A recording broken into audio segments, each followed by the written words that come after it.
Xbox va-t-il disparaître? C'est la question récurrente depuis les 25 ans d'existence de la marque parce que beaucoup d'analystes ne comprennent pas vraiment pourquoi Microsoft investit autant dans le jeu vidéo. Mais cette question, si elle pouvait un peu faire amuser les gens ces dernières années, elle devient beaucoup plus pertinente cette année où la marque fête ses 25 ans. Et la marque travaille d'arrache-pied sur sa prochaine génération de consoles, projet Helix, et on peut légitimement se demander si ce ne sera pas la dernière Xbox. Il est quand même étonnant de se poser la question de savoir si Xbox va disparaître alors que l'on pensait Xbox au firmament de sa puissance. Souvenez-vous, ces dernières années, Xbox, ils ont racheté une multitude de studios, ils ont surtout racheté Bethesda, qui est derrière les Elder Scrolls, les Doom, les Wolfenstein, et ils ont également racheté Activision Blizzard, World of Warcraft, Call of Duty, beaucoup de grosses franchises. En fait, maintenant, Microsoft est à la tête des plus grandes franchises de l'histoire du jeu vidéo, donc on pourrait se dire, mais c'est monstrueux, c'est un empire du jeu vidéo, comment pourrait-il disparaître? Et pourtant, il n'arrive pas à trouver vraiment le chemin vers des bénéfices faramineux à l'échelle de ce que Microsoft attend. Microsoft se fait beaucoup d'argent dans le cloud, dans le PC à travers Office et Windows, et aussi également évidemment dans l'IA dans lequel ils font des investissements monstrueux. Tout ça, Microsoft, ils se disent c'est assez cohérent, on fait de l'activité envers les entreprises, envers les particuliers, mais dans tout ça, l'activité jeu vidéo, qui est une activité avant tout artistique, culturelle, Microsoft, ils comprennent plus vraiment pourquoi ils ont autant investi d'argent là-dedans. Surtout, malgré cet empire de studios capables de produire parmi les plus gros jeux sur la planète, Microsoft, ils enchaînent les échecs dans le jeu vidéo depuis 25 ans. Si on met de côté la parenthèse finalement Xbox 360 où ils avaient réussi à trouver le chemin du succès face à PlayStation, globalement la première Xbox c'est un échec, la Xbox One c'est un échec, et les Xbox Series, force est de constater que c'est un échec. On estime leurs ventes, parce que Microsoft ne communique plus officiellement sur ses ventes, autour des 30 à 40 millions d'exemplaires vendus, face à des Nintendo et des PlayStation qui arrivent à atteindre assez facilement, génération après génération, les 100 millions d'exemplaires vendus. Pour une marque de Microsoft, un colosse du monde de la tech, 30 millions d'exemplaires, être numéro 3 du marché, ce n'est pas suffisant, c'est un échec. Si Microsoft n'arrivait pas à vendre ses consoles de jeux, ils se sont lancés ces dernières années dans une autre stratégie, c'est celle du Xbox Game Pass, ou l'ambition de devenir le Netflix du jeu vidéo. Avec le Xbox Game Pass, Microsoft imaginait que vous alliez pouvoir payer une dizaine, une quinzaine, une vingtaine d'euros par mois pour avoir accès à tout un catalogue de jeux, et ce, peu importe la plateforme sur laquelle vous jouez. Est-ce que vous allez jouer sur PC, dans le cloud, sur les consoles Xbox, ou pourquoi pas à l'avenir sur les consoles PlayStation ou Nintendo Switch? Ça c'était l'ambition de Microsoft, mais pour que ce plan fonctionne, il fallait des centaines de millions d'abonnés. Or, Microsoft n'a jamais été au-delà des 30-40 millions d'abonnés, c'est les derniers chiffres que l'on a. D'autant plus qu'en 2025, Microsoft a largement augmenté le prix de son abonnement Xbox Game Pass et que l'on sait de l'aveu même de Microsoft que cela a conduit à une forte baisse du nombre d'abonnés. On ne sait plus vraiment où ils en sont aujourd'hui avec le Xbox Game Pass. Ce qui est sûr, c'est que la stratégie n'a pas fonctionné.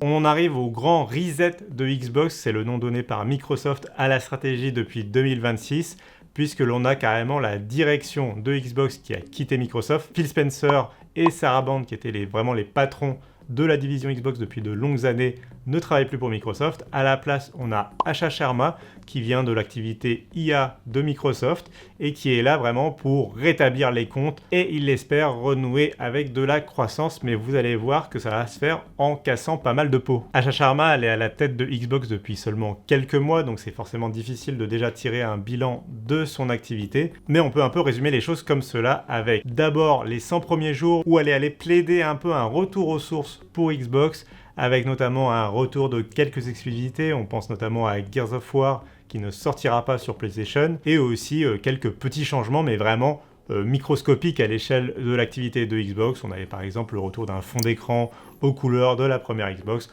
ce genre de choses pour faire vraiment plaisir aux fans de la première heure. Après ces 100 premiers jours, pour essayer de gagner un petit peu la confiance des fans, on voit que Asha Sharma a activé un peu la phase 2 de son plan, et là c'est beaucoup plus difficile. On parle de fermeture de studio, de licenciement en masse et globalement d'un recentrage de la marque autour de quelques grandes franchises de jeux vidéo. Ce que l'on comprend, c'est que Microsoft, ils vont se recentrer autour de grandes franchises, Gears of War, Halo, Forza, Elder Scrolls, Fallout, Call of Duty, Warcraft, Minecraft. Il y a de quoi se faire pas mal d'argent avec ces licences. mais toutes les autres petites licences autour de ça, même des licences comme Fable ou comme Doom, à mon avis, elles sont en danger. On a même entendu parler d'une annulation du jeu Blade, alors que c'est un jeu d'une licence Marvel. Donc Marvel, ça pèse quand même, hein, c'est une licence de Disney. Et non, et pourtant, même cette licence-là pourrait être en difficulté du côté de Xbox. Donc du coup, on a vraiment un pourcentage sur les plus grandes franchises de la marque. Mais bon, annuler des jeux, fermer des studios, licencier en masse, tuer des franchises entières, forcément, c'est pas les annonces les plus populaires et surtout, ça donne pas un avenir radieux à la marque. Alors, Microsoft va vouloir se projeter vers l'avenir. Ça tombe bien, ils sont au travail sur leur nouvelle génération de consoles qu'ils ont déjà nommée, qu'ils ont déjà presque annoncée. Ça s'appelle Project Helix et ils ont commencé à en parler aux développeurs de jeux vidéo. Vous allez voir, Project Helix, pour l'instant, on n'en connaît pas beaucoup de détails, évidemment. Ils ont juste commencé à en parler auprès des développeurs de jeux vidéo pour que les développeurs puissent se préparer en termes de qu'est-ce qu'on va pouvoir développer comme jeu, à quel point on va pouvoir être ambitieux graphiquement, etc. Ce qui fait que du coup, pour Project Helix, Microsoft a surtout annoncé un gap technologique énorme. Le partenaire technologique, ce sera toujours AMD, donc ce qui va permettre de garantir une rétrocompatibilité des jeux avec les Xbox Series et Xbox One. Globalement, de toute façon, AMD maintenant, c'est le partenaire privilégié des fabricants de consoles de jeux, que ce soit PlayStation ou Xbox. PlayStation a également annoncé que pour la PlayStation 6, AMD continuerait d'être le partenaire technologique, donc on voit bien qu'il va falloir se baser sur les prochaines évolutions des processeurs AMD Zen et des puces graphiques AMD RDNA. Globalement, ce que tout cela veut dire, c'est que la prochaine Xbox, elle fera beaucoup mieux du ray tracing, elle pourra même éventuellement faire du path tracing, et surtout, ça y est, on arrive enfin à la génération de consoles qui sera capable de faire de l'upscaling et même de la génération d'images par IA, c'est-à-dire l'équivalent du DLSS de Nvidia. Globalement, on imagine bien cette future génération de consoles. Elle est peut-être à mi-chemin entre les RTX 4000 et les RTX 5000, mais globalement, l'idée est là. Plus de ray tracing, plus de puissance graphique et surtout du frame generation pour gagner en performance, pour avoir des graphismes beaucoup plus somptueux, mais tout en gardant les 30 à 60 FPS que les joueurs consoles attendent. L'autre point signifiant de cette future Xbox Helix, c'est sa capacité à faire tourner à la fois des jeux console Xbox, mais aussi des jeux PC. Ça, Microsoft, ils l'ont annoncé à de multiples reprises. Leur prochaine console, elle sera capable de faire tourner des jeux PC, ce qui sous-entend une ouverture de la console à des boutiques alternatives au Xbox Store. On peut imaginer l'intégration de boutiques alternatives, comme évidemment l'Epic Game Store, mais aussi les stores de Electronic Arts, de Ubisoft ou encore GOG, et peut-être même Steam. Alors Steam, c'est vraiment le point d'interrogation parce que Steam, c'est déjà le quasi-monopole sur PC. Est-ce que Microsoft a vraiment envie de faire entrer le loup dans la bergerie ? Ça, on verra. Et puis en plus, cette ouverture des consoles Xbox à des stores alternatifs et aux jeux PC d'une manière générale, elle pose plein de questions sur la stack logicielle de cette future console, c'est-à-dire vraiment sur quel système d'exploitation la future Xbox va tourner. Depuis les toutes premières consoles Xbox, elles ont toujours tourné sur des versions dérivées plus ou moins de Windows. C'est encore plus le cas depuis la Xbox One où elle était carrément sur une version dérivée de Windows 8 et ça a suivi ainsi avec les Xbox Series et on l'imagine avec la future Xbox Helix. La question c'est, jusqu'à présent, ces versions dérivées de Windows, elles étaient vachement verrouillées, c'était vraiment des Windows orientés jeux vidéo, vous ne pouviez pas installer n'importe quel logiciel, vous n'aviez même pas accès au bureau Windows. C'était évidemment impossible d'installer Microsoft Office ou Visual Studio sur une console Xbox. Là, avec la future Helix et l'ouverture à d'autres boutiques et l'idée de faire tourner des jeux PC, on se pose vraiment la question de savoir si finalement elle ne va pas tourner sur Windows 11. D'autant que ce ne serait pas vraiment la première console Xbox à tourner sur une version classique de Windows, d'habitude faite pour les PC. Je fais ici une subtile référence à la Xbox Live X, la console développée en partenariat avec Asus. Alors en réalité, c'est évidemment plutôt un PC, il tourne sous Windows 11, il a une plateforme AMD, mais on voit bien que la frontière entre console de jeu et PC, elle est devenue très fine depuis l'émergence du Steam Deck, de la Steam Machine, de la ROG Ally et de toutes ces machines-là qui tournent toutes sur des systèmes d'exploitation d'abord conçus pour des PC, mais dont l'interface a été retravaillée pour que vraiment on puisse y jouer, on va dire, manette first, sans avoir recours tout le temps à un clavier et à une souris. Avoir une interface vraiment simplifiée, tournée autour de l'optimisation des performances de jeux vidéo, mais avec derrière quand même toute cette capacité d'un PC. Un Steam Deck, par exemple, quand vous le mettez en HDMI sur un écran externe avec un clavier et une souris branchée en USB, si vous avez envie d'installer n'importe quel navigateur, n'importe quel traitement de texte, ça devient vraiment un PC classique. Le dernier point autour de cette future Xbox Helix, et qui va de pair avec ce dont on parlait précédemment, c'est l'éventuelle fin du lecteur de disque physique. On le sent venir, hein, vraiment, les consoles de jeux sont en train vraiment de passer au format numérique, au format dématérialisé. De plus en plus de joueurs, en particulier depuis le Covid, achètent leurs jeux directement sur le PlayStation Store, sur le Xbox Store. Le Xbox Game Pass a encore plus contribué à cette habitude de télécharger et installer les jeux directement sur sa console sans avoir besoin d'insérer un disque. Sur cette génération de consoles, on a déjà connu la Xbox Series S sans lecteur de disque, la Xbox Series X qui a eu d'abord un lecteur de disque, puis a eu aussi un modèle sans lecteur de disque, et puis on a surtout la PlayStation 5 qui a carrément rendu le lecteur de disque optionnel sur tous ces modèles de consoles. Donc on sent bien qu'on est un peu dans la phase de transition, et la question qui va se poser, c'est est-ce que la prochaine génération de consoles aura encore ce lecteur de disque en option?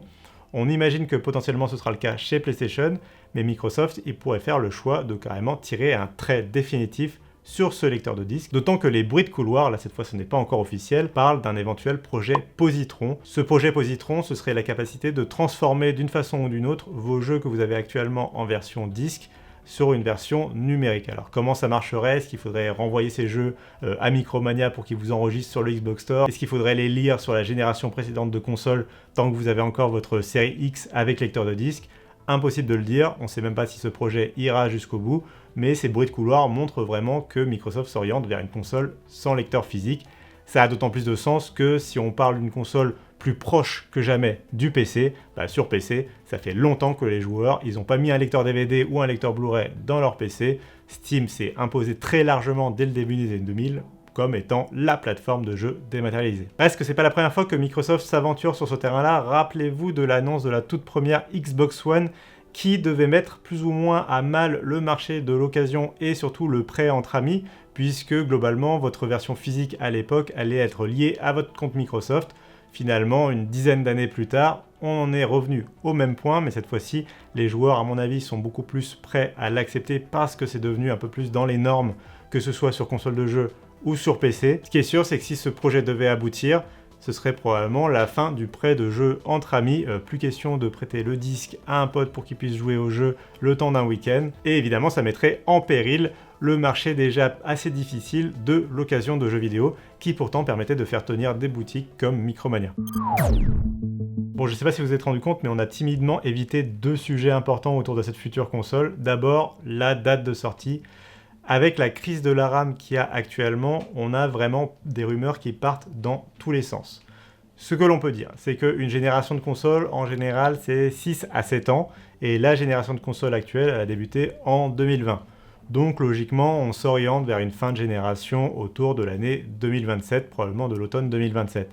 C'est d'autant plus logique que Microsoft a commencé à communiquer sur ce projet Helix auprès des développeurs. Quand vous commencez à discuter de votre nouvelle console auprès des développeurs, c'est que vous êtes plus ou moins en train d'acter la mort de la génération actuelle. Donc on peut se dire que l'on commence à rentrer gentiment dans la fenêtre de campagne de communication de cette nouvelle console, la campagne marketing au sens large, qui évidemment prendra de plus en plus de force au fur et à mesure que l'on s'approchera vraiment de la véritable sortie de la console. Mais dans ce débat autour de la date de sortie de la future Xbox, il faut prendre en compte d'autres points. Tout d'abord, la génération du succès pour Xbox, souvenez-vous, c'est la Xbox 360, et elle avait une particularité, cette génération de consoles, c'est que Xbox était lancée longtemps avant PlayStation, 1 an avant. La Xbox 360 a été commercialisée 1 an avant la PlayStation 3, notamment du fait de grosses difficultés de la part de Sony à développer le processeur et la puce graphique de la PlayStation 3, et après à sortir une console qui en plus était extrêmement chère en comparaison de la Xbox 360. Tout cela a amené Microsoft à faire un excellent démarrage avec la Xbox 360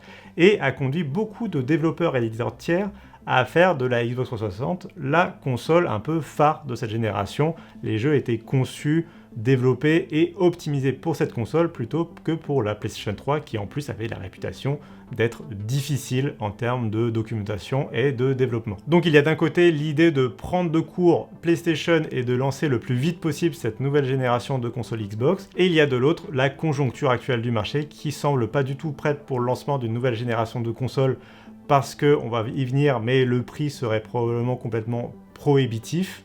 D'autre part, on est en plein changement de direction pour Xbox. Asha Sharma vient de prendre les rênes et on ne sait pas vraiment quel ajustement elle va faire sur le développement de cette nouvelle console. On sent bien que sous Phil Spencer et Sarah Bond, l'ancienne direction, eh bien cette nouvelle console, elle devait être 100% développée et fabriquée par Microsoft. Ça devait être une vraie vitrine technologique et quelque chose qui allait repousser les définitions d'une console de jeu de salon. Sous Asha Sharma, on ne sait pas si elle finirait par exemple par décider de sous-traiter la fabrication de cette console à des marques tierces. Est-ce que l'on n'est pas au devant d'une future génération de consoles Xbox Elix développées par Asus, Acer, HP et tous les fabricants partenaires de Microsoft, au détriment d'une console Xbox fabriquée en interne qui coûterait beaucoup d'argent à Microsoft. Là encore, ce serait peut-être une stratégie, une tactique pour faire baisser les dépenses tout en augmentant les recettes. Mais le problème de cette future Xbox, ça va surtout être son prix. Et pour comprendre ça, il faut à la fois avoir conscience de la gravité de la crise de la RAM dans laquelle on est. Ça fait des mois qu'on vous en parle sur Android, mais globalement, on a bien vu que tous les tarifs des produits tech ont explosé. Et on l'a vu encore dernièrement chez Apple qui a augmenté tous les tarifs à l'exception de l'iPhone et de l'Apple Watch avec quand même des sacrées hausses. On l'a vu aussi avec Microsoft qui a annoncé une hausse de prix des Xbox Series S et Xbox Series X pour l'été, et on voit que plus globalement, le prix des consoles de jeux ne cesse d'augmenter depuis le début de la génération en 2020, en contretemps complet de ce que l'on avait connu sur les générations de consoles précédentes. Souvenez-vous de l'époque de la Xbox 360 Slim ou des PlayStation Slim qui à chaque fois étaient vendus à un très faible coût, et plus on approchait de la fin de génération, plus le prix d'une console de jeu était risible. Moi je me souviens de la Xbox One S qui avait fini à 99 € en fin de génération avec 4 jeux offerts.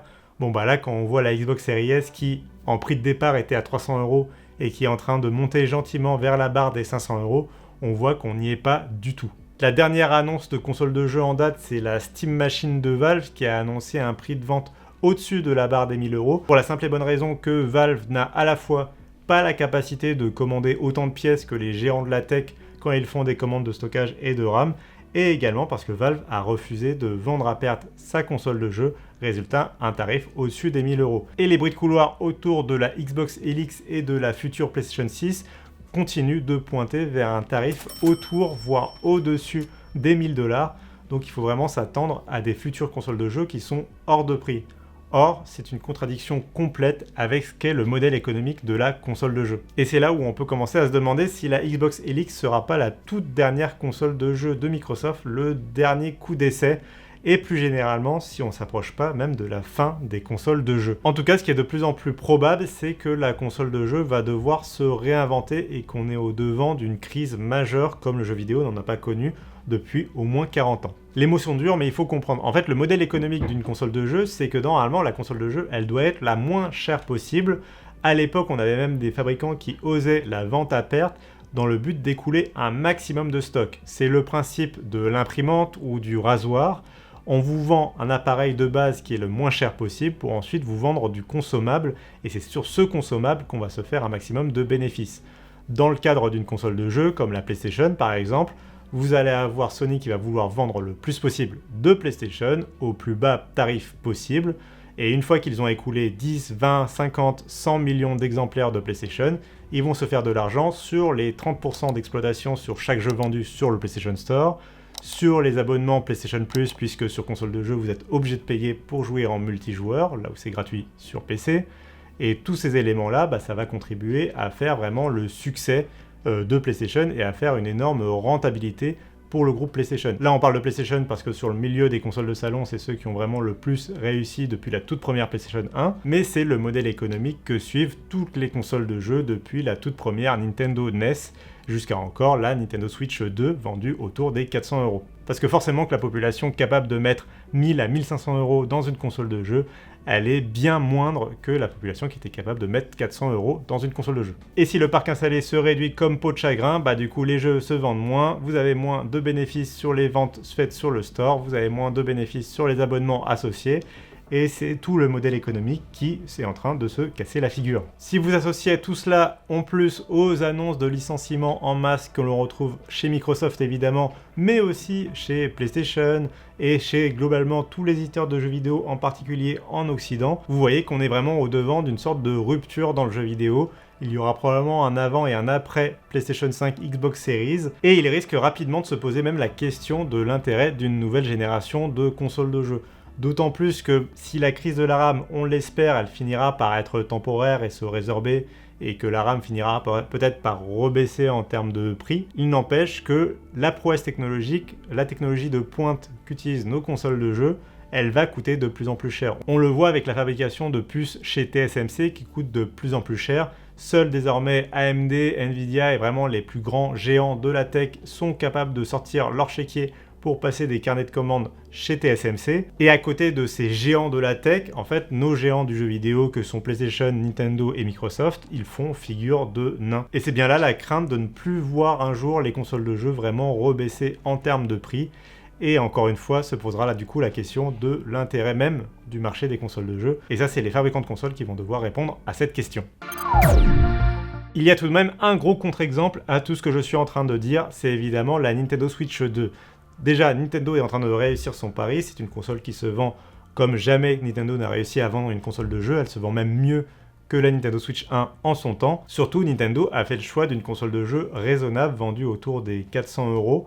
Et on peut espérer justement que ce soit la voie à suivre pour le futur des consoles de jeu. Peut-être qu'il va falloir en fait arrêter cette course à la puissance technologique et la puissance graphique qu'ont mené Sony et Xbox chacun de leur côté depuis plusieurs générations de consoles et qui ont mené aussi derrière à des jeux au développement de plus en plus cher. On le voit avec des blockbusters comme GTA 6 qui sont en train de coûter des centaines et des centaines de millions de dollars à développer sur un nombre d'années incalculable. On est quand même passé de jeux vidéo qui auparavant mettaient 1, 2, 3, 4 ans à être développés à des blockbusters qui mettent 6, 7, 8, 10 ans à être développés. On sent qu'on est vraiment arrivé au bout d'un modèle, d'un logiciel de pensée pour les développeurs de jeux vidéo. Et peut-être que finalement Nintendo va réussir à montrer la voie à tout le secteur pour aller vers quelque chose de plus raisonnable en termes de développement de jeux vidéo et en termes de consoles de jeux. Et Xbox dans tout ça. Microsoft, ça fait 25 ans qu'ils essayent de s'imposer sur le marché de la console de jeu. Ils n'ont pas réussi avec la Xbox, ils ont timidement réussi avec la Xbox 360, puis ils se sont complètement plantés avec la Xbox One, puis avec la Xbox Series.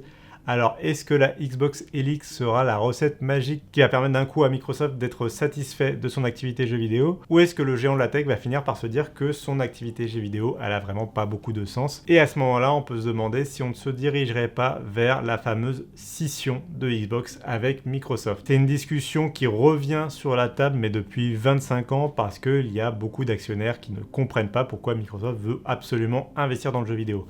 Alors je rappelle juste que la raison à la base, c'était de ne pas laisser le salon à Nintendo et en particulier à PlayStation. Microsoft avait un regard très inquiet devant ce PC qu'est la PlayStation devenir de plus en plus puissant et trôner au milieu du salon. Ils avaient peur pour la mainmise de Windows sur le secteur du PC. 25 ans plus tard, on peut quand même réussir un peu à dissocier les deux.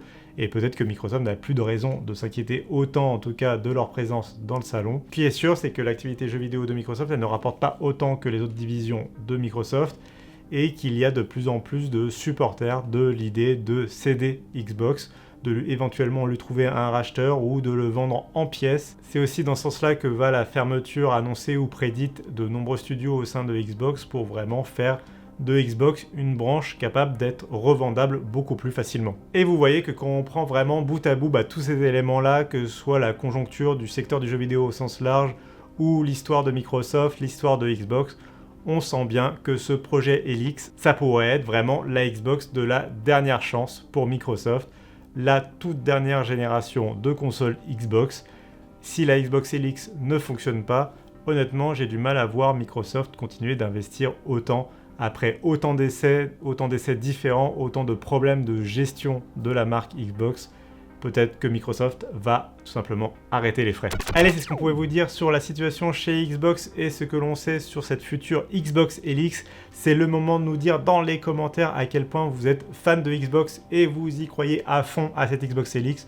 Ou alors est-ce que vous êtes plutôt mitigé, vous avez plutôt peur de la direction que prend actuellement Microsoft et Xbox sous la direction de Asha Sharma?